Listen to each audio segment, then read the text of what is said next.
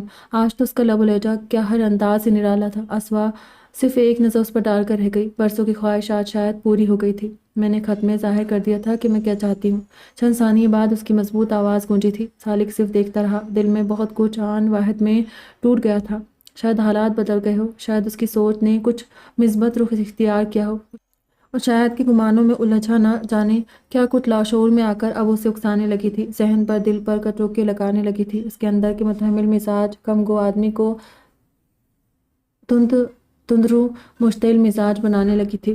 وہ کچھ کہتے کہتے رک گیا۔ اسوا اگر اس وقت خود کو مضبوط ظاہر کر رہی تھی، مگر اس کی لمحہ بہ لمحہ بدلتی کیفیت اسے اندر ہی اندر ہراساں کر رہی تھی۔ تمہاری ہر خواہش پوری کروں گا، پہلے تمہیں میرے 8 سالوں کا قرض ادا کرنا ہوگا۔ کہو منظور ہے، میں وعدے کا پکا انسان ہوں، جو کہتا ہوں کرتا ہوں۔ کہو سودے بازی کرو گی؟ اپنی محبت کو دل کے کسی کونے میں دفن کرتے ہوئے اپنے مزاج و عادت کے خلاف اس نے اس کا بازو چٹانی گرفت عملے پہلی دفعہ استحقاق سے بھرپور انداز میں اسوا کو اپنے حلقے میں مقید کر لیا۔ وہ فڑفڑا کر رہ گئی۔ وہ یہ سب کیوں کر رہا تھا، وہ خود بھی نہیں جانتا تھا۔ شاید اس کے لاشعور میں بہت کچھ ٹوٹ گیا تھا۔ اس کا مان، اس کے برسوں سے قائم کیے گئے مفروضے اور محبت کی طاقت، اتنے سالوں کا زیاں اگرچہ وہ مائنڈ میک اپ کر کے آیا تھا، اپنے دل کو بہلا کر سمجھا کر آیا تھا، مگر اب دل ہر حقیقت ماننے سے انکاری تھا۔ دماغ کے آگے سب دلیلیں بیکار تھی۔ دل و نگاہ سب صرف یہ دیکھ رہے تھے کہ یہ لڑکی جو اس کی بیوی ہے، اس کی غیرت و عزت، انا و مردانگی، عزت نفس و خودداری پر گہری چوٹ لگانے کا سبب بنی ہے، اس کی محبت کی پامالی کا سبب بنی ہے۔ کیوں؟ مل گیا تمہیں اپنا گوہر مقصود، تمہارا محبوب عالی جو قسمیں کھاتا تھا کہ وہ تمہیں بہن کے علاوہ کچھ نہیں سمجھتا، اب کیسے اس نے تمہیں بہن کے علاوہ کچھ اور بنا لینے کی جرات کر لی ہے؟ بھائی شوہر ہوں تمہارا، مجھے نہیں بتاؤ گی؟ ہاتھ سے اس کی ٹھوڑی اٹھا کر اوپر کرتے اپنے چہرے کے قریب لے جاتے ہوئے پوچھ رہا تھا۔ پہلے والا سالک کہیں تھا ہی نہیں، آنکھوں میں ایک عجیب سا استحصال تھا۔ اسوا کا وجود کٹنے لگا، اس کی بات کا مفہوم وہ بخوبی سمجھ گئی تھی۔ کچھ کہنے کے بجائے وہ اپنے لب کترنے لگی۔ سالک کے سانسوں کی حدت و گرمی اس کا چہرہ سلگھائے دے رہی تھی۔ اوپر سے اس کی یہ قربت، اس کے وجود کی سحر انگیزی، دست و نگاہ کی قہر میں لپٹی ہوئی ٹھنڈک اس کے پورے وجود میں ایک فریری سی دوڑا گئی تھی۔ آپ کو اس سلسلے سے کوئی دلچسپی نہیں ہونی چاہیے، آپ اپنے وعدے کا سوچیں۔ اس کا لہجہ ضائع خون ہو گیا تھا۔ کیوں دلچسپی نہیں ہونی چاہیے اسوا بیگم؟ تمہیں اتنا یقین و اعتماد کیوں ہے کہ میں اپنے وعدے کو ایفا کرنے اتنی دور سے آیا ہوں؟ ہے بولو، تمہاری اتنی خوش فہمی کس سلسلے میں ہے کہ میں اپنا کوئی حق استعمال نہیں کروں گا؟ مائی ڈیئر وائف، اتنی جلدی تو ہم بھی رہائی نہیں دیں گے۔ علم و لہجہ اس کی عادت نہیں تھا، وہ ہر لفظ اپنے مزاج کے خلاف بول رہا تھا، ہر حرکت اس کی طبیعت کے متضاد تھی۔ اسوا صرف دیکھ کر رہ گئی، نہ جانے دل کو خوشی ہوئی تھی کہ کیا ہوا تھا، اس لیے سالک صاحب کے نظر شناسی کی صلاحیت آپ میں سرے سے ہی ہے نہیں۔ اپنی ذات کے گرد فصیلیں کھڑی کرتے کرتے بالکل ٹھیک گئے ہیں۔ کبھی اپنی ذات سے نکل کر دیکھیں تو میرا مطالبہ پورا نہیں لگے گا، اتنی گہری چوٹ لگا جائے گی۔ اس کے تو وہم گمان میں بھی نہیں تھا۔ اس کے وجود کے گرد اس کے ہاتھ ایک دم ڈھیلے پڑ گئے۔ استثنائیہ ہنسی۔ چلے اچھی بات ہے، 1-2 دن رہیں گے ہی نا۔ آج کل میرے ٹیسٹ ہو رہے، تھوڑی سی ہیلپ کروا دیجیے گا۔ سالک نے جان چھڑانے والے انداز میں فوراً سر ہلا دیا تھا۔ جانتا تھا وہ کتنی ذہین ہے، پڑھتی خاک نہیں تھی۔ کیا ہے، کیوں ہے کہ سوالات کر کے اسے زج کر دیتی تھی۔ بس اس کی ہیلپ لینا تو ایک بہانہ ہوتا تھا، اصل مقصد تو اسے چڑھانا ہوتا تھا۔ مگر مجالے جو کبھی اس نے اندر کا غبار باہر آنے دیا ہو، اوپر سے اسے حویلی کے طور طریقے اور اصولوں کی پاسداری کا ہمیشہ خیال رہتا تھا۔ ہر بات میں شائستگی، رواداری، تحمل مزاجی کے وصفوں کا خیال رکھتا تھا۔ شور شرابے سے سخت نفرت تھی، اور وہ تھی کہ بالکل متضاد تھی۔ شعلہ جوالا، ہر وقت ایک ہنگامہ برپا رکھنے والی ضدی اکھڑ تند خو لڑکی تھی۔ اگر یہ کہا جاتا کہ ایک مشرق اور دوسرا مغرب ہے تو یہ بے جا نہ ہوتا، وہ واقعی ایسی ہی تھی۔ وہ اسے چھوڑ کر بی بی جان کے پاس آ گیا اور کچن میں ملازموں سے اس وقت صبح کا ناشتہ تیار کروا رہی تھی۔ بی بی جان، مجھے آپ سے ایک ضروری بات کرنی ہے۔ ہاں کہو نا، میں سن رہی ہوں، انہوں نے اسی مصروف سے انداز میں جواب دیا۔ یہاں نہیں، میرے کمرے میں چلیں۔ بی بی جان حیران ہوئی، پھر اس کے ساتھ اس کے کمرے میں آ گئی۔ بی بی جان، میں اسوا سے نکاح نہیں کروں گا، اس نے چھوٹتے ہی کہا تھا۔ اس وقت کمرے میں داخل ہوتی اسوا دروازے پر ہی ٹھٹک گئی۔ ہیں، یہ کیا کہہ رہے ہو تم؟ بی بی جان حیران تھی۔ اتنا معدب بیٹا انکار کیسے کر سکتا ہے؟ بی بی جان، ہم یہ بالکل مختلف ہے، ہمارے عادات و اطوار، مزاج، سوچ ہر لحاظ سے مختلف ہے۔ آپ بابا جانی کو سمجھائیں، وہ مجھ سے میچ نہیں کرتی۔ ایک کزن کی حیثیت سے میں اسے قبول تو کر سکتا ہوں، مگر بیوی کی حیثیت سے قطعی نہیں۔ الجھا ہوا دو ٹوک انداز تھا۔ بی بی جان حیران ہوئی، انہیں اس کا انکار کی امید نہیں تھی۔ مگر ہم سب کچھ طے کر چکے ہیں، پرسوں تمہارا نکاح ہے۔ ابھی اسوا کو اس معاملے کی خبر نہیں کی، مگر تمہارے بابا جانی زبان دے چکے ہیں، اور تم جانتے ہو انہیں اپنی زبان کا کتنا پاس ہوتا ہے۔ بی بی جان نے کچھ غصے سے کہا تو بیٹا آگے سے دیکھنے لگا۔ زبردستی تو نہیں بی بی جان، بس مجھے اسوا پسند نہیں۔ اسوا دھک سے کھڑی رہ گئی۔ تو پھر کون پسند ہے؟ وہ لڑکی جس کی تصویر تم لائے تھے، وہ جو تمہارے دوست کی بہن ہے؟ بی بی جان پوچھ رہی تھی، اور اسوا الٹے قدم واپس مڑ گئی تھی۔ اب مزید سننا اس کی برداشت سے باہر تھا۔ نہیں بی بی جان، آپ غلط سمجھ رہی ہیں، مجھے اس انداز میں کوئی بھی پسند نہیں، بس میں ابھی یکسوئی سے پڑھنا چاہتا ہوں۔ پلیز بی بی جان، وہ تمہیں کلاس فیلو ہے، میرے دوست کی بہن ہے۔ وہ جو تصویر تھی وہ گروپ فوٹو تھی۔ آپ نہ جانے کیا سمجھ رہی ہے، اپنے سالک پر ذرا بھی اعتبار نہیں۔ وہ نروٹے پن سے گویا ہوا۔ بی بی جان کو اس پر ایک دم پیار آیا۔ مجھے پتا ہے تم ایسے نہیں ہو، ہم پر بھروسہ کرو۔ مزاج کا کیا ہے، ابھی کون سا ہم شادی کرے، صرف نکاح ہوگا جب تم دونوں تعلیم سے فارغ ہو جاؤ گے تو شادی بھی ہو جائے گی، درمیان میں اچھا خاصا وقت ہے۔ اسوا کے مزاج میں لاپرواہی کا عنصر غالب ہے، مگر فور اور بدتمیز نہیں ہے۔ وقت کے ساتھ ساتھ سمجھ جائے گی۔ بی بی جان نے اسے سمجھا رہی تھی، مگر بی بی جان، اس نے کچھ کہنا چاہا۔ ہم پر اعتبار ہے نا، تو بھروسہ رکھو، ہم والدین تمہارے دشمن نہیں ہیں۔ تمہارے بابا جانی کی یہ خواہش ہے، زندگی کے اس تکلیف دہ دور میں کیا تم ان کو نامراد کرو گے؟ بی بی جان نے جیسے فرار کی ساری راہیں مسدود کر دی تھی۔ مجھے دنیا میں سب سے بڑھ کر آپ دونوں پر اعتبار ہے۔ وہ ایک دم جذباتی ہو گیا تھا۔ تو پھر یقین رکھو بیٹے، ہم انشاءاللہ اس اعتبار کو ختم نہیں ہونے دیں گے۔ وہ چپ رہا، مزید بحث کرنے کے موڈ میں نہیں تھا۔ نکاح کی تقریب بہت دھوم دھام سے ہوئی تھی۔ بابا جانی تو جیسے ہر شوق پورا کرنا چاہتے تھے، ان کا بس چلتا تو رخصتی بھی کروا دیتے، مگر پھر دونوں کی تعلیم کا خیال تھا۔ دونوں ہی کم عمر تھے، ابھی بہت وقت رہتا تھا۔ ایک دم مطمئن ہو گئے تھے۔ نکاح کے اگلے دن ہی سالک کو واپس جانے کی پڑ گئی تھی۔ ابھی کچھ دن ٹھہر جاتے بی بی جان اس کے بیگ میں کپڑے رکھ رہی تھی۔ وہ کوئی جواب دیے بغیر آئینے کے سامنے کھڑے ہو کر اپنے بال بنانے لگا۔ بی بی جان کو دو تین دنوں سے اس کی خاموشی بری طرح کھل رہی تھی۔ سالک ناراض ہو کپڑے چھوڑ کر؟ پوچھا تو اس نے نفی میں سہ لایا۔ تو پھر اتنے چپ کیوں ہو؟ تمہیں تو خوش ہونا چاہیے، اتنی پیاری بھولی بھالی ہنسمکھ سی لڑکی تمہارا نصیب بنی ہے۔ وہ اب اسے سمجھا رہی تھی۔ کچھ وقت دے بی بی جان پلیز، جب یوں اچانک زندگی میں ایک ایسا واقعہ رونما ہو جائے جو وہم و گمان میں بھی نہ ہو تو انسان کا شوق زدہ ہونا یقینی ہے۔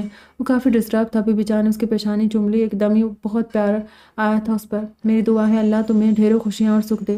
اسوا اچھی لڑکی ہے، تمہاری ہم عمر بھی ہے، تم بہت جلد مطمئن ہو جاؤ گے، دیکھ لینا۔ اس کا چہرہ ہاتھوں میں بھر کر اتنے یقین سے کہا کہ وہ مسکرا دیا۔ اور وہاں جانے سے پہلے تم ذرا اسوا سے بھی مل لینا۔ وہ دوبارہ کپڑوں کی طرف متوجہ ہوئی۔ وہ اس تلقین پر حیران ہوا۔ کیوں؟ وہ بھی تمہاری طرح بڑی جذباتی ہو رہی تھی۔ پہلے تو مان ہی نہیں رہی تھی، کہتی تھی کہ تم اسے بالکل کزینوں کی طرح ہو۔ رضیہ نے سمجھایا، پھر تمہارے بابا جانی نے بھی بات کی تو نہ جانے کیسے راضی ہوئی تھی۔ 3 دن کمرے سے نہیں نکلی۔ نکاح کے وقت بھی بخار تھا، اب تو کچھ دیر پہلے تپ رہی تھی۔ 104 بخار ہے، بی پی بھی بے حد لو ہو رہا ہے۔ تم اسے عقل سے پیدل حساس سیاری سمجھتے ہو، دیکھ لو وہ تم سے زیادہ حساس ہے، بی بی جان بتا رہی تھی۔ وہ چپ چاپ سنتا رہا۔ بہرحال وہ بیوی سے پہلے کزن تھی، جیسی بھی تھی سب گھر والوں کی اگر چہتی تھی تو بری اسے بھی نہیں لگتی تھی۔ اس کی بیماری کا سن کر اس کی سوچ مثبت سمت گھومنے لگی تھی۔ وقت رخصت سب سے ملنے کے بعد اس کے کمرے میں بھی آیا تھا۔ وہ بستر پر بے سوت لیٹی ہوئی تھی۔ چچی جان قریب ہی براجمان تھی، اسے دیکھ کر خوش ہوئی۔ وہ حدود کا خاص خیال رکھنے والا بندہ تھا، خاص طور پر اسوا کے کمرے میں بہت کم آتا تھا، اب بھی جھجک رہا تھا۔ رک کیوں گئے سالک؟ آؤ اندر آؤ۔ بے سود لیٹی اسوا نے بھی آنکھیں نیم وا کر کے اسے دیکھا تھا۔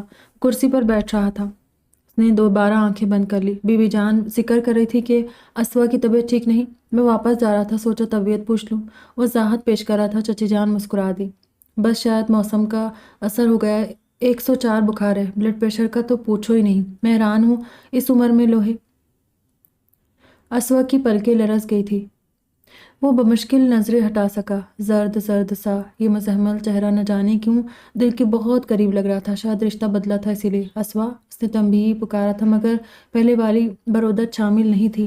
میں جو ہوں، جیسی ہوں، اچھی یا بری، ڈنکے کی چوٹ پر ہوں۔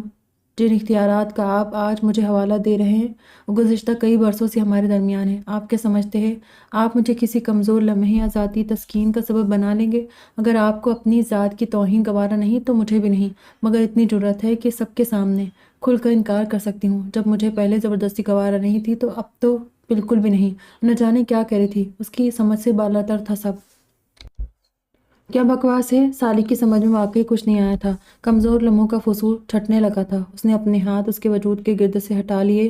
وہ ہنس دی، صاف مذاق اڑاتی والی ہنسی تھی۔ بمشکل خود پر کنٹرول کر سکا۔ سالک صاحب، پہلے اپنے اختیارات کی ابجد سے واقف ہو لیں، پھر قدم بڑھائیں۔ یہ بکواس نہیں، حقیقت ہے۔ دوپٹہ کھینچ کر وہ بستر سے اتر گئی۔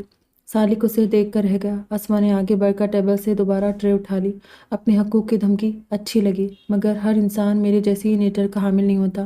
جب میں نے آپ سے گزشتہ 8 سالوں کا حساب نہیں مانگا تو میں بھی مجبور نہیں ہوں کہ آپ کو اپنی ایک ایک جنبش کا جواب دوں، جبکہ ہمارے درمیان طے پایا تھا کہ ہم کبھی بھی ایک دوسرے کی زندگی میں مداخلت نہیں کریں گے، اپنے اپنے دائرے میں رہیں گے۔ آپ نے مجھے اپنے ہر حقوق سے آزاد قرار دیا تھا، تو پھر اب یہ تماشا کیا ہے؟ آپ کو بلانے کا مقصد صرف یہی تھا کہ بی بی جان 8 سالوں سے انتظار کرتے کرتے تھک گئی ہے، وہ دل کی مریضہ بن چکی ہے۔ سب مجھے الزام دیتے ہیں، جب میرا قصور تھا تب ہر الزام میں آسانی سے سہ گئی، مگر اب برداشت کرنا ناممکن ہے۔ 6 ماہ پہلے انہیں شدید ہارٹ اٹیک ہوا تھا۔ ان کے دل کا صرف ایک ہی روگ ہے اور وہ آپ ہے۔ سب نے منع کیا تھا کہ آپ کو یہ بات نہ بتائی جائے، مگر آپ بضد تھے، سو شوق پورا ہو گیا ہوگا۔ جبکہ نہ مجھے آپ سے کوئی سروکار ہے اور نہ ہی آپ کے کسی وعدے سے۔ اب میرے لیے کوئی وعدہ، کوئی بات، کوئی زبردستی کچھ اہمیت نہیں رکھتی۔ مجھے زندگی گزارنی ہے اور اس سے حویلی میں گزارنی ہے۔ میں نے نہ پہلے آپ کی زندگی میں شامل ہونے کی کوشش کی ہے اور نہ اب کروں گی۔ آپ کو خط لکھنا صرف ایک بہانہ تھا۔ سب سمجھتے تھے کہ مجھے علم ہوگا کہ آپ کہاں ہیں، جبکہ میرے تو فرشتوں کو بھی علم نہیں تھا۔ وہ بغیر رکے کتنا کچھ سنا گئی، خاص طور پر بی جان کے بارے میں۔ انکشاف نے اسے دہلا دیا تھا۔ اپنی ذات کا ماتم کرتے ہوئے وہ باقی ہر حقیقت، ہر رشتے کو فراموش کر بیٹھا تھا۔ کچھ دیر پہلے حاوی ہونے والا سارا جوش، سارا اشتعال، ساری فرسٹریشن منٹوں میں ہوا ہوئی تھی۔ وہ اب آہستہ آہستہ نارمل ہونے لگا تھا۔ اور ہاں، ایک اور بات، سالک صاحب، جس آلی کا تانا آپ مجھے دیتے رہے اور ساری حویلی والے دیتے رہتے، اگر وہ مجھے سگی بہن کی طرح سمجھتا تھا تو میں نے اسے سگے بھائی والا مقام دیا تھا۔ میں نے یہ اتنے جھوٹ کیوں بولے، اپنی ذات پر کیچڑ کیوں برداشت کیا؟ کاش اس کے متعلق سوچتے نہ مجھے کل کوئی گوہر مقصود ملا تھا اور نہ ہی اب ملا ہے، اور جو ملا تھا وہ باہر نکلنے سے پہلے دروازے پر رکتے سب کہہ رہی تھی۔ وہ ایک انکشاف کے بعد دوسرا کر رہی تھی اور سالک کیفیت عجیب سے عجیب تر ہوتی جا رہی تھی۔ خیر، میں آپ کو یہ سب کیوں بتا رہی ہوں؟ شاید اس لیے کہ آپ نے کچھ دیر پہلے پوچھا تھا کہ میں کیا چاہتی ہوں۔ کاش سالک صاحب یہ سوال آپ 8 سال پہلے کرتے، نہ مجھے آپ کے کسی وعدے افائی سے گر سے اور نہ ہی کسی اور بات سے۔ سرد سے لہجے میں اتنا کچھ کہہ کر وہ باہر نکل گئی، پیچھے سالک کو حیران و ششدر چھوڑ کر۔ یہ سب کیا تھا؟ اس کے سامنے ایک بڑا سا سوالی نشان تھا۔ اس کی ذات گہرے بھنوروں میں گم ہونے لگی تھی۔ ہر طرف ماضی کی فلم چلنے لگی۔ گزشتہ واقعات ایک ایک کر کے اس کے ذہن کے پردے پر چھانے لگے تھے۔ مگر بابا جانی، یہ کیسے ممکن ہے؟ ابھی تو صرف میں جونیئر کیمبرج میں ہوں۔ نو بابا جانی، وہ مجھے پسند نہیں ہے۔ وہ ابھی بہت چھوٹی ہے، مغرور بھی ہے۔ کل ہی لوٹا تھا جب آج صبح ہی بابا جان نے اسے اپنے روبرو طلب کر کے ایک خواہش ظاہر کی تھی۔ وہ ایک دم ہتے سے اکھڑ گیا۔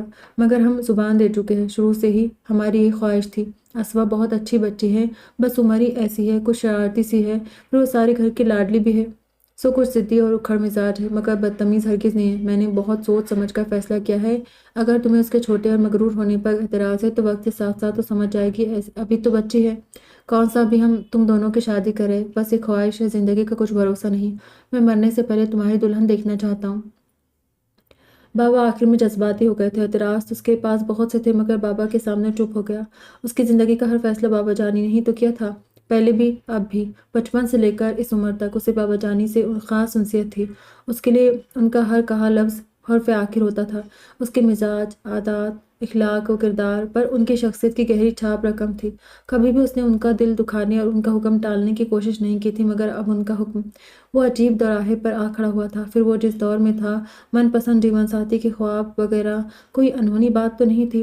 وہ خود بھی کم گو، سنجیدہ مزاج، متین سی فطرت کا مالک تھا، بس اس کا آئیڈیل بھی کچھ ایسا ہی تھا۔ اب اسوا کا نام سن کر اس کی سوچیں منتشر ہونے لگی تھی۔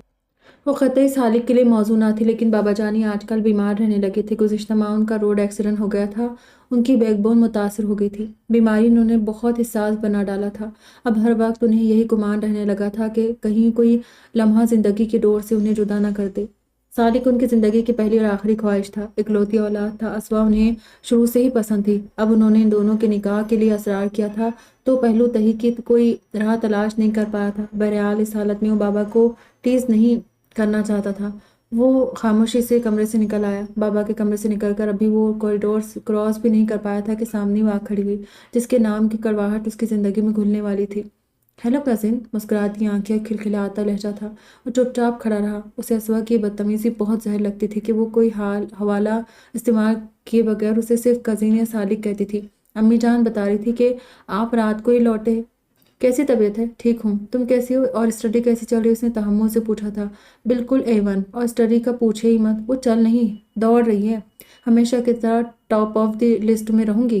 پر اعتماد لہجہ، بے پرواہ و بے فکرہ انداز۔ اپنی جسامت کی وجہ سے اپنی باتوں کے برعکس وہ بہت کم عمر بلکہ کمسن سی بچی لگتی تھی، جبکہ دونوں میں صرف سال 1.5 سال کا فرق تھا، مگر اس کی نظر میں بچی ہی تھی۔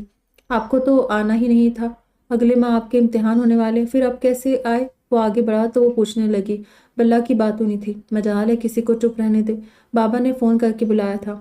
وہ بھی ساتھ ہی چل رہی تھی۔ ایک دو دفعہ اس کا کندھا سالک کے کندھے سے مس ہوا اور شعوری طور پر 2 قدم مزید آگے بڑھ گیا۔ کیوں؟ سادہ سا انداز تھا۔ وہ چڑ گیا مگر ظاہر نہ ہونے دیا۔ بس ملنا چاہتے تھے، مختصراً چپ بتایا۔ اتنی جلدی؟ ابھی 15 دن پہلے ہی تو مل کر گئے تھے۔ وہ حیرت سے گئی تھی۔ وہ بات کی کھال نکالنے میں ماہر تھی۔ وہ چپ رہا۔ اسے نہیں علم کہ اسوا کبھی بیمار بھی ہوئی ہو۔ پہلی دفعہ اسے بخار نے آ لیا تھا۔ سبھی پریشان متفکر تھے اور بی بی جان نے جو وجہ بتائی تھی وہ بھی نظر انداز کی جانے والی نہ تھی۔ سو رہی ہے اسوا؟ اس کی پلکیں لرز رہی تھی مگر آنکھیں واہ کرنے کی کوشش نہیں کی تھی، اس لیے اس نے چچی جان سے پوچھا تھا۔ شاید تھوڑی دیر پہلے تو جاگ رہی تھی۔ چچی خواہ مخواہ شرمندہ ہو گئی۔ کوئی بات نہیں، مجھے دیر ہو رہی ہے، میں چلتا ہوں، میری طرف سے ضرور پوچھے گا۔ وہ اپنی رواداری اور شائستگی کی بدولت سارے خاندان میں سراہا جاتا تھا، اب بھلا کیوں نہ کرتا۔ چچی جان نے سر ہلایا تھا۔ وہ باہر نکلا تو چچی جان بھی اسے گاڑی تک چھوڑنے باہر آئی تھی۔ باقی لوگوں سے وہ مل چکا تھا۔ اس کے کمرے سے نکلنے کے بعد اسوا نے آنکھیں کھول لی۔ آنسو قطار در قطار رخساروں پر بہتے چلے گئے۔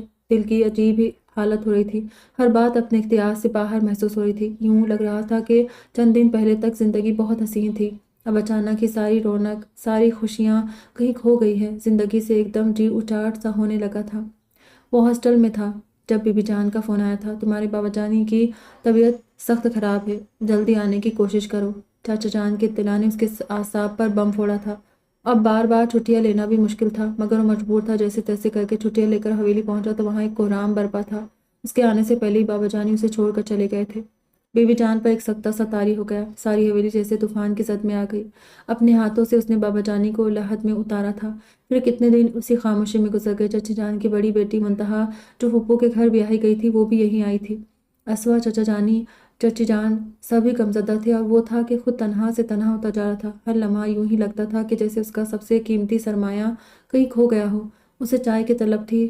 سراج بابا کو کہہ کر صوفے پر آ بیٹھا۔ ابھی اسے بیٹھے چند پل ہی گزرے ہوں گے کہ جب اسوا ادھر آ گئی۔ نہ جانے کیا بات تھی، چہرہ آنسو سے تر تھا۔ وہ ادھر ادھر دیکھے بغیر کونے میں کشن پر جا بیٹھی تھی، گھٹنوں میں سردی، اور نہ جانے کس کا غم منا رہی تھی۔ نکاح کے بعد تو وہ اسے دوسری دفعہ دیکھ رہا تھا، بہت کم وہ اس کے سامنے آئی تھی، پہلے والی کوئی بھی بات نہیں رہی تھی اس میں۔ اوپر سے بابا جانی کا دکھ اسے علم تھا، وہ بابا جانی سے بہت پیار کرتی تھی، چچا جانی سے بھی بڑھ کر، اور بابا بھی تو اس پر جان دیتے تھے۔ وہ اٹھ کر اس کے قریب آ گئے، نہ جانے کہ اس کا رونا دل کو مضطرب کیے دے رہا تھا۔ اسوا، اس کی پکار پر اس نے ایک دم سر اٹھا کر اسے دیکھا، پھر اپنے دوپٹے سے چہرہ خشک کر لیا۔ کیا بات ہے، کیوں رو رہی ہو؟ اس کا لہجہ بہت نرم اور محبت لیے ہوئے تھا۔ نہیں کوئی بات نہیں۔ اٹھ کر کھڑی ہوئی تھی، پیچھے کی طرف قدم بڑھاتے ہوئے کچھ فاصلے پر ہو گئی تھی۔ آئی ایم سوری، میں نے آپ کو ڈسٹرب کیا، مجھے نہیں تھا کہ آپ یہاں ہیں۔ نہ جانے اس کے لہجے میں کیا تھا، طنز، تحقیر، بے بسی یا غم کی کیفیت وہ جھٹکے بغیر نہ رہ سکا۔ وہ رخ بدل گئی، پھر تیز تیز قدم اٹھاتی کمرے سے نکل گئی۔ تم کیا جانو، ڈسٹرب تو میں واقعی ہو گیا ہوں، تم بابا جانی کی بہت چاہتی تھی اور اب وہ لب بھیج گیا، نظریں دروازے پر ہی جمائے رکھے، حتیٰ کہ راج بابا چائے لے کر آ گئے۔ زندگی گزارنے لگی تھی۔ اسوا کے لیے اس کی محبت دن بدن بڑھتی جا رہی تھی، مگر وہ بہت حدود کا خیال رکھتا تھا۔ کبھی آگے بڑھ کر اسوا کی خیریت دریافت نہیں کی، کبھی اس کی زندگی میں مداخلت کرنے کی کوشش نہیں کی۔ وہ دستور والا بندہ تھا، اس کی تربیت انہی خطوط پر ہوئی تھی۔ وہ ہر رشتے کو عزت و احترام دیتا تھا، پھر محبت کرتا تھا۔ وہ نہیں جانتا تھا کہ اسوا کے دل میں اس کے لیے کیا احساسات ہے، بس اس سے محبت کرنے لگا۔ نکاح کے بول دلوں میں انسیت پیدا کر دیتے ہیں، سو اس کا دل بھی اسوا کے نام پر دھڑکنے لگا تھا۔ وہ اس کی تھی، اس کے نکاح میں تھی، جانتا تھا وہ جب چاہے گا رخصتی کروا لے گا۔ اس سے پہلے وہ تعلیم حاصل کرنا چاہتا تھا۔ شروع میں اسوا اس سے کتراتی رہتی تھی، مگر پھر رفتہ رفتہ جیسے اس نے بھی اس تعلق کو قبول کر لیا، وہ پہلے ہی کی طرح ہو گئی تھی، شوخ، چنچل، اکھڑی، ضدی، بلکہ اب تو اس کے اندر کچھ اور بھی وصف پیدا ہو گئے تھے، طنز و استہزاء۔ اس کا سامنا ہوتا تو ہر بات طنز سے شروع ہو کر طنز پر ختم ہوتی تھی۔ کبھی وہ حیران ہوتا اور کبھی چڑ جاتا، مگر کبھی منفی انداز میں نہیں سوچا تھا۔ ہاں، اسے اس کے مزاج کی لاپرواہی، ضدی وہ اکھڑ طبیعت سخت ناپسند تھی۔ اس کی خواہش تھی کہ رخصتی سے پہلے وہ اپنے آپ کو چینج کر لے، اسی لیے دبے دبے لفظوں میں وہ اکثر بی بی جان، چچی جان اور منتہا سے بھی کہہ چکا تھا۔ وہ سب اسے سمجھاتی تھی، مگر وہ بھی نہ جانے کس مٹی سے بنی ہوئی تھی کہ پہلے سے زیادہ خود سر بنتی جا رہی تھی۔ خود سے وہ کچھ کہنا مناسب نہیں سمجھتا تھا، اور اسوا کو جیسے اس کی پرواہ ہی نہیں تھی۔ وہ ایسا کیوں کر رہی ہے، وہ سمجھنے سے قاصر تھا۔ اور پھر وقت کچھ اور گزرا۔ ایف اے کے بعد اسوا نے ساری حویلی والوں کو زج کر رکھا تھا۔ ایف اے میں اس کی فرسٹ پوزیشن آئی تھی، اس نے پھر ٹاپ کیا تھا، اس لیے وہ بضد تھی کہ لاہور جا کر ہاسٹل میں رہ کر مزید تعلیم حاصل کرے گی۔ قریبی کالج صرف ایف اے تک تھا، جبکہ ان کے خاندان میں پرائیویٹ اعلیٰ سطح پر تعلیم حاصل کرنے پر کوئی پابندی نہیں تھی، مگر عورت ذات کا ہاسٹل میں جا کر پڑھنا سخت مایوس سمجھا جاتا تھا۔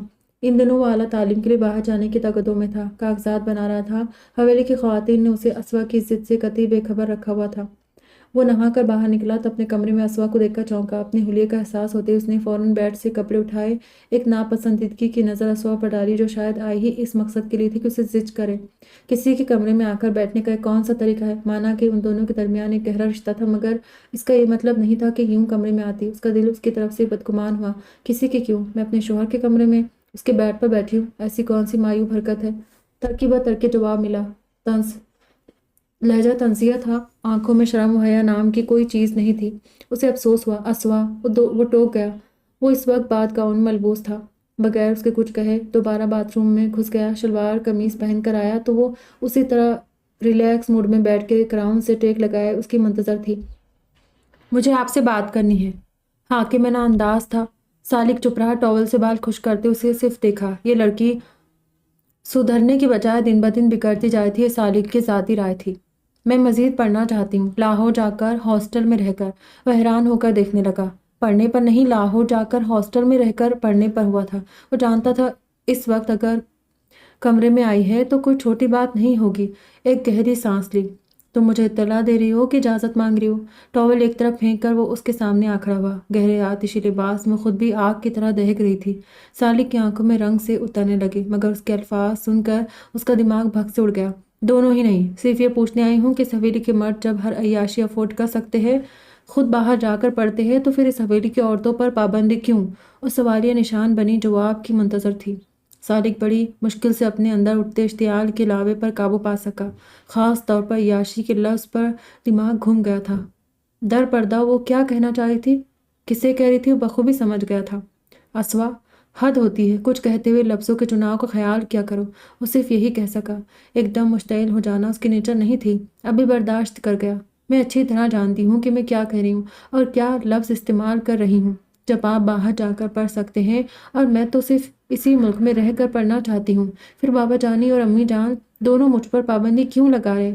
جبکہ سب جانتے ہیں میں جو ایک دفعہ سوچ لیتی ہوں کرتی بھی ہوں، سب میری فطرت سے واقف ہے۔ اگر مجھے خود اجازت نہیں دیں گے تو میں درمیانی راستہ نکال لوں گی، مگر یوں چھپ کر نہیں پڑھوں گی۔ اور وہ درمیانی راستہ کیا ہو سکتا تھا وہ بخوبی سمجھ رہا تھا۔ وہ ایسی ضدی تھی، کچھ بھی کہہ سکتی تھی۔ تو تم مجھ سے کیا چاہتی ہو؟ اس نے آرام سے پوچھا۔ کچھ بھی نہیں، صرف اتنا باور کرانا چاہتی ہوں کہ میں اسوا ہوں، کوئی قیدی یا بے زبان وجود نہیں ہوں۔ یہ زندگی میری ہے، اسے اپنی مرضی سے گزاروں گی، کسی کی خاطر خود کو بدل نہیں سکتی۔ آپ کو گوارا ہے تو ٹھیک ہے، ورنہ اس ورنہ کے آگے کیا تھا وہ یہ بھی سمجھ گیا۔ دل تو چاہا کہ خوب سنا دے، مگر دل کسی کام کا نہیں رہا تھا، جو اسے دیکھتے ہی ہر بات بھول جاتا تھا۔ اگر کچھ یاد رہتا تھا تو وہ اسوا کا نام ہوتا تھا، اور ہاں سالک صاحب، میں اپنی ذات میں کسی کی مداخلت برداشت نہیں کرتی۔ آپ کے پاس چوائس ہے، میں کبھی آپ کی مجبوری نہیں بنوں گی، اور یہی خواہش میری بھی ہے کہ آپ بھی راہ میں کبھی حائل نہیں ہوں گے۔ دروازے کے پاس رک کر کہتے اپنی بات کر کے کمرے سے نکل گئی۔ سالک کے ساتھ زلزلوں کی زد میں چھوڑے۔ وہ جانتا تھا اسور کے رویے نے اسے محسوس کروا دیا تھا کہ نکاح کے لفظ ایک کے دل میں ایک جیسے جذبات پیدا کرنے کا سبب نہیں بنتے۔ وہ جانتا تھا کہ وہ اسے ناپسند کرتی ہے۔ اس کے طنزیہ رویے، کاٹدار جملے اسے یہ باور کروانے کو کافی تھے، مگر اس حد تک اس کی ذات کی نفی کر جائے گی اسے امید نہیں تھی۔ اسوا کے متعلق دل میں جو چند خوش فہمیاں برقرار تھی، اس گفتگو کے بعد وہ اپنی موت آپ مر گئی۔ اس کے متعلق ناپسندیدگی میں مزید اضافہ ہو گیا۔ سالک نے چچا جان سے بات کی اور انہیں اسوا کے لاہور جا کر پڑھنے پر راضی کر لیا۔ وہ شوہر تھا، اسے کوئی اعتراض نہیں تھا، تو بھلا وہ کیا کہتے۔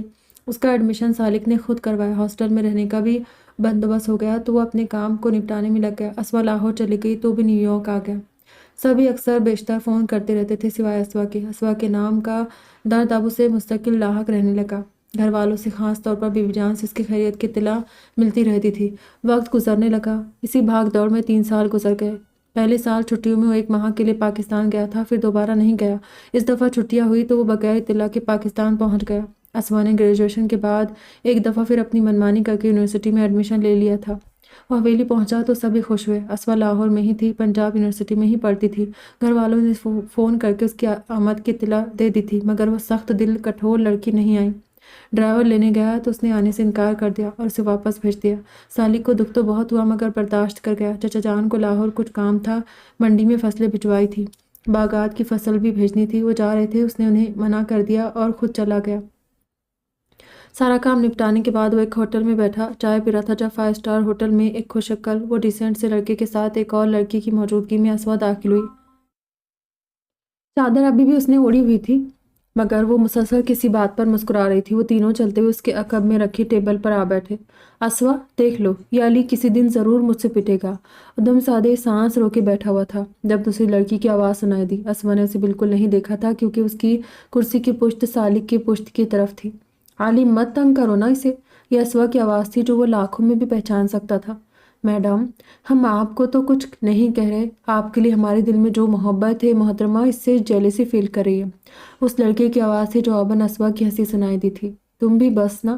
کیوں محترمہ کہکشاں صاحبہ، غلط کہہ رہا ہوں میں کیا؟ میں محبت نہیں کرتا اسوا سے؟ کر سکتی ہو تم مجھے چیلنج؟ وہ دوسرے لڑکے سے مخاطب تھا۔ سالک کے لیے برداشت کرنا مشکل ہو گیا۔ اسے لگ رہا تھا کہ اگر اس لڑکے نے مزید کچھ اور بکواس کی تو وہ اس کا گریبان پکڑ لے گا، مگر وہ بڑی مشکل سے خود پر کنٹرول کر رہا تھا۔ ہاں ہاں، میں سمجھتی ہوں تمہیں بھی اور تمہاری اس میدام کو بھی۔ دیکھ لینا تم دونوں قیدوں کا کردار ادا نہ کیا تو کہنا۔ بڑے آئے محبت کرنے والے، دو آفاق کے دل۔ وہ لڑکی لڑ رہی تھی۔ ہاں ہاں۔ لڑکے کا کہکا بے اختیار تھا، جن میں اسوا کی ہنسی بھی صاف سنائی دے رہی تھی۔ ہاں، کرتے ہم محبت اسوا۔ وہ گانا کیا ہے؟ ہاں، یاد آ گیا۔ اگر 2 دل مل جاتے تو بگڑتا کیا زمانے کا، اگر 2 دل۔ سالک کے لیے اب یہ سب برداشت کرنا ممکن نہیں تھا، مگر اس وقت سوچنے سمجھنے کی ساری صلاحیتیں مفقود ہوتی جا رہی تھی۔ کھڑی ہو کر اس نے اپنا رخ اس ٹیبل کی طرف کیا تھا۔ ویٹر، ویٹر، جو اس ٹیبل پر کھانا سرو کر رہا تھا۔ جب اس نے پکار لیا، اس کی آواز تھی یا یوں ہی اسوا نے پلٹ کر اسے دیکھا تھا۔ وہ آنکھوں میں نفرت ہی نفرت لیے دیکھ رہا تھا، نظریں گھور رہی تھی۔ ویٹر فوراً اس کی طرف آیا۔ یہ بل اٹھا لینا، ویٹر کو کہہ کر ایک آخری حقارت بھری نظر اسوا پر ڈال کر وہ لمبے لمبے ڈگ بھرتا باہر نکل گیا۔ اسوا، جو صورتحال سمجھ بھی نہیں سکی تھی، اسی رخ بیٹھی رہ گئی۔ ہیلو میڈم، تمہیں کیا ہو گیا؟ کوئی سانپ سونگھ گیا کیا؟ یا کوئی جن ون دیکھ لیا ہے؟ میرا خیال ہے جن ہی دیکھ لیا ہے۔ پلیز اسوا ڈیئر سسٹر، مجھے بھی تو جن دکھاؤ۔ ریئلی میں نے پہلے کبھی جن نہیں دیکھا۔ سیدھی ہو گئی تھی، مسلسل ذہنی روح بہکی ہوئی تھی، جبکہ علی مسلسل بکواس کر رہا تھا۔ یہاں کیا کر رہے تھے؟ وہ ایک ہی سمت سوچ رہی تھی۔ اگر دیکھ ہی لیا تھا تو مل بھی لیتے، مگر مجھے، خیر مجھے کیا، میں کون سا انہیں پسند ہوں؟ اوپر سے اس قدر آزادانہ ماحول میں علی اور کہکشاں کے ساتھ دیکھ کر جل بھن ہی گئے ہوں گے۔ وہ بہت منفی ہو کر سوچ رہی تھی۔ کل سے لے کر بابا جانی کے کئی فون آ چکے تھے کہ وہ کب آ رہی ہے۔ ڈرائیور انہوں نے کل ہی بھیج دیا تھا۔ اس کی اہم اسائنمنٹ تھی، اگر فکر نہ ہوتی تو فوراً چلی جاتی، اور اسائنمنٹ جن پروفیسر کی تھی وہ تو بے عزتی کرنے میں ماہر تھے۔ وہ صرف اسائنمنٹ جمع کروانے کو رکی تھی۔ پروفیسر صاحب کا چوتھا پیریڈ تھا۔ اسائنمنٹ جمع کروا کے وہ فوراً گاڑی میں آ بیٹھی۔ ویسے تو ایک گاڑی بما ڈرائیور ہر وقت اس کے ساتھ تھی، مگر جب کبھی گاؤں سے اسپیشل بلاوا آتا تھا تو گاڑی بھی اسپیشل ہی آتی تھی۔ گاؤں پہنچی تو بی بی جان اور امی جان سبھی خوش ہوئے، البتہ بابا سرد سے انداز ملے تھے۔ سالک کہیں دکھائی نہ دیا۔ سارا دن سکون سے گزرا تھا، مگر رات بابا جان نے اسے جو حکم سنایا ساکت سی رہ گئی۔ اب تم لاہور نہیں جاؤ گی، میں نے تمہاری رخصتی کی ڈیٹ فکس کر دی ہے۔ سالک بہت کم چھٹیوں پر آیا ہے، اسے واپس بھی جانا ہے۔ میں اب اس ذمہ داری سے سبکدوش ہونا چاہتا ہوں۔ کھانے کے ٹیبل پر سبھی تھے، سالک بھی تھا، بڑے سرد سے انداز میں بیٹھا ہوا تھا۔ اس انکشاف پر اس نے بھی سر نہیں اٹھایا تھا، یوں لگ رہا تھا جیسے وہ پہلے سے باخبر، جبکہ چچی جان اور بی بی جان دونوں حیران ہوئی تھی۔ مگر بابا جانی، میرا لاسٹ ایئر ہے، میں کیسے چھوڑ سکتی ہوں؟ 1 ہفتے بعد میرے سیمسٹرز ٹیسٹ ہونے والے ہیں۔ سالک اب بھی جیسے چپ شا کر روزہ رکھا ہوا۔ بیبی بھی کچھ الجھ گئی تھی، نہ کوئی مشورہ نہ کوئی صلاح، ایک دم یہ فیصلہ، اوپر سے سالک کی خاموشی۔ بس بہت کر لی پڑھائی تم نے، منتہا کو میں نے فون کر دیا، کل پہنچ جائے گی۔ آپ سب خواتین مل کر شادی کی تیاریاں آسانی سے کر لیجیے گا۔ اب ان کا اشارہ راضیہ اور بی بی جان کی طرف تھا۔ مگر اتنی جلدی؟ ابھی سالک ماشاءاللہ پڑھ رہا ہے، اسوا بھی الجھی ہوئی ہے، بعد میں سہولت سے کام ہو جائے گا، بی بی جان نے کہا تھا۔ نہیں بھابھی بیگم، بہت سہولت سے کام ہو گیا۔ یہ لڑکی ہماری رخصتی کو بٹا لگا چکی ہوگی، میں کچھ نہیں دیکھوں گا۔ بہت کر لی اس نے اپنی منمانی، اب رخصتی ہوگی۔ مگر بابا جان نے کچھ بھی نہ کہتے ہوئے اسے بیچ چوراہے پر لا کھڑا کر دیا، اور سالک اس کی نظریں بے اختیار اس پر اٹھ گئی۔ چند دن پہلے اسے جو نظریں دکھائی دی تھی اب بھی وہی نظریں تھی۔ وہ تب سمجھ نہیں سکی تھی، مگر اب سالک کی آنکھوں میں واضح لکھا شک اسے اپنی موت آپ مار گیا۔ نہیں بابا جانی نہیں، وہ اپنی بے گناہی میں کچھ بھی نہیں کہہ سکی۔ انتہائی بے اعتباری سے سب کو دیکھے گئی۔ کیسے یقین کر لے کہ جو اتنے پیارے رشتے تھے، جن کے بارے میں اسے یقین تھا کہ وہ اس پر انگلی نہیں اٹھا سکیں گے، وہ اس کو شک کی نظر سے دیکھ رہے تھے، اور یہ شک کی مار اتنی اذیت ناک تھی کہ اپنا جسم نیل و نہل ہوتا محسوس ہوا۔ دل تو چاہا کہ چیخ چیخ کر کہے وہ سب غلط ہے، ان کی سوچیں غلط ہے، وہ بالکل بے گناہ ہیں۔ وہ شخص جسے اس کے ساتھ منسوب کیا جا رہا ہے، وہ تو اسے بھائیوں کی طرح عزیز ہے، مگر وہ ایک لفظ بھی زبان سے نہ نکال سکی، صرف نفی میں سہلاتی بھاگتے ہوئے اپنے کمرے میں جا کر بند ہو گئی۔ احتجاج، جھگڑا، بھوک، اپنا ہر حربہ اس نے استعمال کر لیا، مگر بابا جان کا فیصلہ نہیں بدلا۔ وہ یوں بے موت نہیں مرنا چاہتی تھی۔ جھولی تو اس کی پہلے ہی خالی تھی، کاسے دل میں ایک پھوٹی کوڑی بھی نہ تھی، مگر وہ جسمانی طور پر بھی خالی ہونے کو تیار نہیں تھی، خاص طور پر سالک کے نام پر تو کبھی بھی نہیں۔ سالک کے نام سے اسے ایک نفرت سی محسوس ہونے لگتی تھی، کجا کہ ساری زندگی۔ بی بی جان، آپ بابا جانی کو سمجھائے، میں مر جاؤں گی، یوں نہیں کرے۔ اس دن بی بی جان اس کے کمرے میں آئی تو وہ ان کے پاؤں پڑ گئی۔ بی بی جان ایک دم تڑپ اٹھی، یہ نازو پری لڑکی انہیں بہت عزیز تھی، اس کا یوں تڑپنا رونا دیکھا نہیں جا رہا تھا۔ ایک دم اسے اٹھا کر سینے سے لگایا۔ اللہ نہ کرے مرے تمہارے دشمن، صرف شادی ہی تو ہو رہی ہے تمہاری۔ انہوں نے اس کے لمبے سیاہ بکھرے بال کانوں کے پیچھے ارسے ہوئے تھے۔ بی بی جان نہیں، میں مر جاؤں گی، سچی میں مر جاؤں گی۔ میں نے جیسے تیسے اس نکاح کو قبول کر لیا تھا، مگر یہ شادی، بی بی جان مجھے صرف پڑھنا ہے۔ ادھر بیٹھو، یہ پانی پیو۔ انہوں نے اسے بستر پر بٹھایا تھا، پانی پلایا تو اسوا کو کچھ سکون ملا۔ وہ لڑکا کون تھا؟ بی بی جان نے پوچھا تھا۔ وہ ساکت رہ گئی۔ بی بی جان آپ بھی؟ وہ یقین کرنے کو تیار نہ تھی۔ بی بی جان نظریں پھیر گئی۔ کیوں بتاؤں کون تھا وہ لڑکا؟ کوئی بھی ہو، مگر آپ کے لیے اتنا ہی کافی ہے کہ میں اس سے محبت کرتی ہوں۔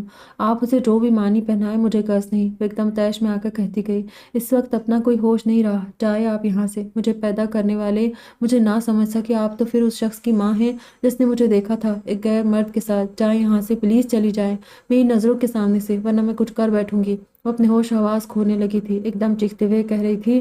بی بی جان ڈر گئی، فوراً باہر نکل گئی۔ سالک سے ایک دفعہ ملنا چاہتی تھی، اس سے اپنا قصور پوچھنا چاہتی تھی کہ اگر اس حد تک نفرت کرتا تھا تو درمیان میں یہ تعلق نہ بناتا، نہ جانے کہاں ہوتا تھا، کسی کو کچھ علم بھی نہیں تھا۔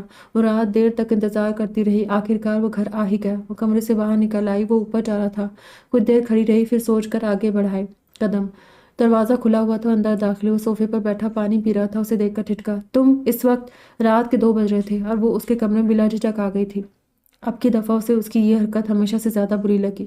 ہاں میں کوئی وضاحت پیش کرنے نہیں آئی، اور نہ ہی تم سے کوئی بھیک مانگنے آئی ہوں، بس اپنا حق مانگتی ہوں۔ مجھے طلاق چاہیے، صرف اور صرف طلاق۔ چٹاخ! اس سے پہلے کہ اس کا لفظ مکمل ہوتا، سالک کا ہاتھ اس کے رخسار پر اپنے نشان چھوڑ گیا تھا۔ وہ نازو پری لڑکی تھی، ذرا سے درد پر ساری رات بے چین رہتی تھی، اب سسک اٹھی۔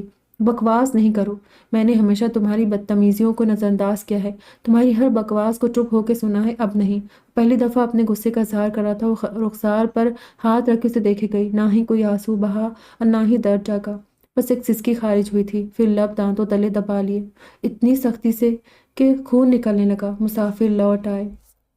میں بکواس نہیں کر رہی، میں تمہیں پسند نہیں کرتی، میں تمہارے ساتھ شادی نہیں کرنا چاہتی، مجھے واقعی طلاق چاہیے، اگر میری بات نہیں مانو گے تو میں اس حویلی سے بھاگ جاؤں گی۔ وہ نفع نقصان کی تمیز کے بغیر صرف اور صرف اسے سنا رہی تھی، بغیر ڈگمگائے یا لڑکھڑائے۔ اس کی اس جرأت پر اسے دیکھتا رہ گیا۔ جس لڑکے کے ساتھ مجھے ہوٹل میں بیٹھے دیکھا تھا نا، میرا کلاس فیلو ہے عالی، ہم ایک دوسرے سے محبت کرتے، میں اسے شادی کرنا چاہتی ہوں۔ سالک کو لگا اس کے کانوں میں کسی نے سیسا انڈیل دیا ہو۔ بےغیرتی کی انتہا تھی یا برداشت کی کہ سب سن کر بھی وہ اپنے اٹھے ہاتھ کو پہلو میں گرا گیا تھا۔ دفع ہو جاؤ میرے کمرے سے، پلیز گیٹ لاسٹ۔ وہ حلق کے بل چکھا تھا، وہ پرسکون کھڑی رہی، وہ ضبط کرتے کرتے نڈھال ہونے لگا تھا۔ پلیز اسوا، جاؤ یہاں سے، پلیز جاؤ، میں تمہاری کوئی بات نہیں مان سکتا، اگر میں نے ایسا کیا تو وہ ہوگا کہ میں اپنے آپ کو ختم کر لوں گا، تمہارے مر جانے سے مجھے کیا فائدہ ہوگا۔ وہ ظالم تھی یا احساس سیاری وجود؟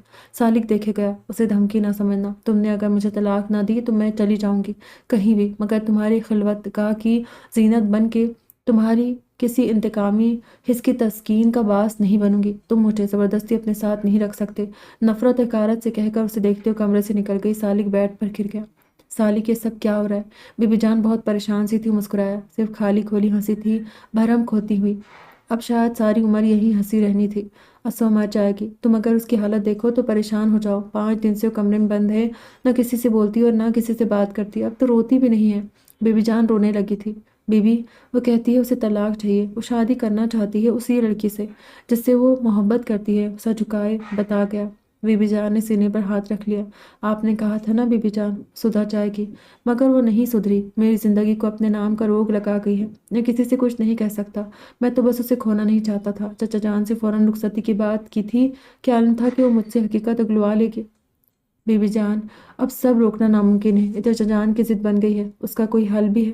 کتنے خاموش پل سرک گئے تھے، تب بی بی جان نے لب کشائی کی تھی۔ ہاں ہے، اگر اسوا تھوڑی دیر انتظار کر لے میں اسے طلاق دے دوں گا، اگر وہ مان جائے، ورنہ چچا جان اسے مار دیں گے، مگر شادی ملتوی نہیں کریں گے، بعد میں وہ صرف میری ذمہ داری ہوگی، میں معاملہ ہینڈل کر لوں گا، وہ سوچ سوچ کر کہہ رہا تھا۔ بی بی جان پھوٹ پھوٹ کر رونے لگی، وہ خاموشی سے کمرے سے نکل گیا۔ پھر سب کچھ بہت آنن فانن ہوا تھا۔ بی بی جان نے بڑی مشکل سے اسوا کو راضی کیا، منتوں سے، خوشامد سے، مان سے، دھمکی سے، محبت سے، آخر کار وہ ہار گئی، رخصتی پر آمدہ ہوئی گئی، صرف اس وعدے پر کہ پھر وہ جو چاہے گی وہی کرے گی، کسی کی کوئی بات نہیں مانے گی، اور بی بی جان نے اس کی بات مان لی تھی، سالک کو بھی سمجھائی رہی تھی، ورنہ اب اسے بھلا کیا چاہ رہی تھی زندگی سے، اسوا سے۔ وہ اجلاء رسی میں پہنچا تو وہ سر تک چادر تانی سو چکی تھی، یا سونے کا مظاہرہ کر رہی تھی، جان نہیں سکا۔ وہ اس لڑکی کو کبھی بھی نہیں سمجھ سکا تھا، دل تو اپنا بھی خالی ہو چکا تھا، وہ دل جہاں اس کی محبت سے ہر سو روشن روشن تھا، اب وہاں ویرانے ڈیرا جما کر بیٹھے تھے، کوئی حسرت، کوئی خواب، کوئی خواہش نہیں تھی، اس کی غیرت، مردانہ انا بری طرح پامال کی گئی تھی۔ اگر بی بی کا احساس نہ ہوتا تو واقعی اسے اب تک اپنی زندگی سے علیحدہ کر چکا ہوتا۔ وہ سب کچھ یوں کرنا چاہتا تھا کہ اس لڑکی کو معاشرہ رد نہ کرے۔ ایک نظر اسوا کے سوئے وجود پر ڈال کر وہ باتھ روم میں گھس گیا۔ میں سالک انیس الزما ہوں، اسوا کا ملزمہ کا شوہر۔ وہ اس خوبرو ڈسنٹ سے خوبرو نوجوان کے سامنے کھڑا تھا۔ اوہ، آپ اسوا کے شوہر، ریئلی بہت خوشی ہوئی آپ سے مل کر، بیٹھے، میں عالی ہوں۔ وہ آ کیوں نہیں رہی؟ میرے پاس اس کا کوئی کانٹیکٹ نمبر نہیں تھا، ورنہ اب تک ضرور آ چکا ہوتا آپ کے گاؤں۔